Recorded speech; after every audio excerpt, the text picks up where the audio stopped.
થાકી ગયા છો, કામ કરી કરીને જિંદગીથી કંટાળી ગયા છો, કારણ કે તમારી લાઈફમાં બહુ બધી વસ્તુ આવતી હોય. કોકને ભણવાનું ટેન્શન, કોકે એક્ઝામ આપી હોય તો એ ટેન્શન, કોક જોબ કરતું હોય તો એ ટેન્શન, ફાઇનાન્શિયલ પ્રોબ્લેમ હોય, કોકને ઘરનો પ્રોબ્લેમ હોય, કોકને ગમે તે પ્રોબ્લેમ હોય.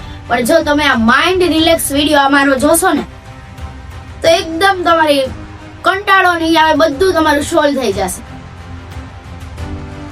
કે નાની નાની વસ્તુ મગજમાં ના લેવી. તો ચલો વિડીયો સ્ટાર્ટ કરીએ. વિડીયોનો ટોપિક છે માઇન્ડ રિલેક્સ વિડીયો. તમને એમ થાય કે જીવનમાં કંઈક તો મિસિંગ છે. તમે આટલું બધું કરતા હોય, ભણતા હોય, સાઈડમાં કંઈક જોબ કરતા હોય, બીજું કંઈક શીખતા હોય, કે શેના માટે આપણે કરીએ છીએ? આપણા માટે જ કરીએ છીએ ને, કે આપણે આગળ જતા ભવિષ્યમાં કંઈક સારી ઇન્કમ કમાઈ શકીએ, તો આપણે આપણી રીતે આપણો ખર્ચો જાતે ઉઠાવી શકીએ. બધાનો એ જ હોય, મતલબ મેઇન તો શેના માટે? પૈસા માટે. તો પણ તમને એમ થાય કે લાઈફમાં કંઈક મિસિંગ છે, તમે કંઈક સારા લેવલ ઉપર હોય, વેલ સેટ હોય, તો પણ તમને એમ થાય કે હજી લાઈફમાં કંઈક મિસિંગ થઈ રહ્યું છે, કંઈક મિસ થઈ રહ્યું છે, હજી મારે કંઈક આગળ કરવાની જરૂર છે. એવું લાગે ને ત્યારે શું કરવું? એવું લાગે ને ત્યારે પોતાના માટે ટાઈમ કાઢવો.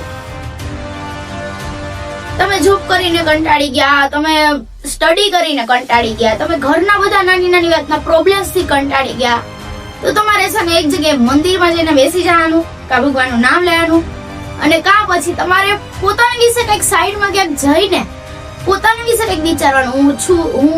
પોતાના વિશે તમારે કંઈક વિચારવાનું કે હું શું છું, હું શું કરી શકું છું, અને મારે શું કરવું જોઈએ, અને અત્યારે હું શું કરું છું, એ વિશે વિચારવાનું. મગજ છે બહુ નાનું છે, તો એને આટલું બધું ટેન્શન નહીં આપો. ઘરની પ્રોબ્લેમ, બહારના બધા ટેન્શન, પોતાના માટે ટાઈમ કાઢો. તમે રોજના 500 રૂપિયા યા તો 1000 રૂપિયા કમાતા હોય તમે રોજ, તો 200 રૂપિયા તમે તમારી માટે વાપરો.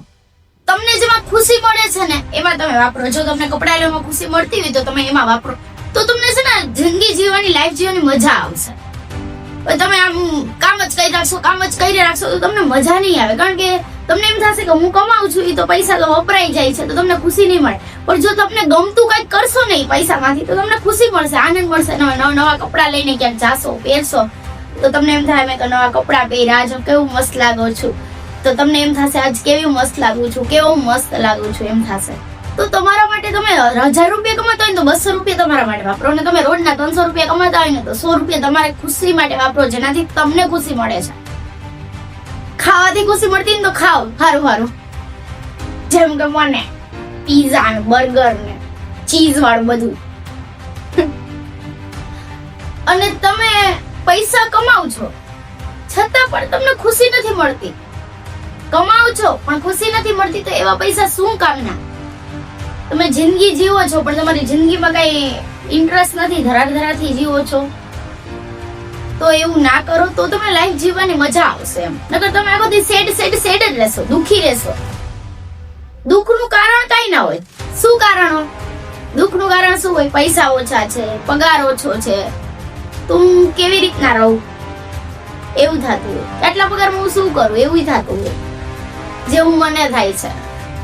અને જો તમે તમારા પૈસા જે કમાવશો એમાંથી પોતાના માટે વાપરશો ને, તો તમારું માઇન્ડ રિલેક્સ રહેશે. તો તમારા માટે કંઈક વિચારો, તમને એન્જોય મળે ને એ કરો, તો તમારું માઇન્ડ રિલેક્સ રહેશે. બાકી આખો જે ટેન્શન તો બધાની લાઈફમાં હોય જ છે. એવું નથી કે કોઈની લાઈફમાં નહીં હોય. જો કોઈ પૈસા વાળું હોય ને, એટલા પૈસા હોય ને, તો એ છે ને શરીરથી દુખી હોય, એનું શરીર કામ ના કરતું હોય. પૈસા વાળાને છે ને અતિ પૈસા હોય ને, એનું શરીર કોઈ દી સારું ના હોય.